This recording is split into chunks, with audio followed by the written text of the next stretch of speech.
आपण बघत आहात AKP न्यूज मराठी। आपला आवाज आपली ताकद। सबस्क्राइब करा, शेअर करा, लाईक करा। AKP news Marathi. नाशिक शहर पोलीस आयुक्तालयातील उपनगर पोलीस ठाणे हद्दीत 28 जुलै 2025 रोजी एका महिलेच्या गळ्यातील सोन्याची चेन बळजबरीने ओढून चोरटा पळून गेला होता। याबाबत उपनगर पोलीस ठाण्यामध्ये गुन्हा दाखल करण्यात आला होता।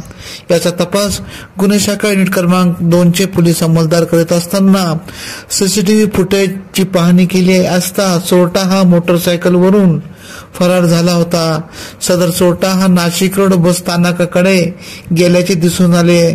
सहाय्यक पोलीस निरीक्षक डॉक्टर समाधान हिरे, सहाय्यक पोलीस उपनिरीक्षक शंकर काळे, मनोहर शिंदे, तेजस मते, जितेंद्र वजिरे यांनी पिंपरी चिंचवड भागात 2 दिवस तपास करत अथक परिश्रम घेत गोपनीय माहितीवरून पिंपरी चिंचवड परिसरातून वैभव नारायण आडोळे वय 25 राहणार एरला तालुका मोर्शी जिल्हा अमरावती याच्या मुसक्या आवळल्या। त्याची चौकशी केली असता त्याने उपनगर, नाशिक, अहिल्यानगर, संभाजीनगर, जालना, अमरावती येथे गुन्हा केल्याचे कबूल केले। गुन्हे शाखा युनिट क्रमांक 2 चे पोलिसांनी 5 गुन्हे उघडकीस आणले असून पुढील कारवाई कामने उपनगर पोलिसांच्या ताब्यात देण्यात आले।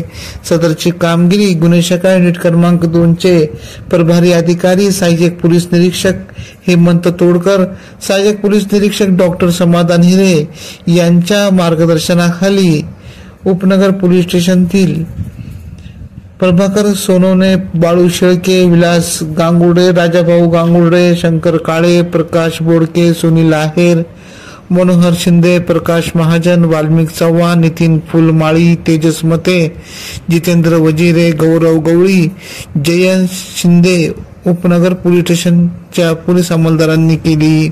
AKP न्यूज साठी ब्युरो चीफ अनवर खान पठाण, नाशिक।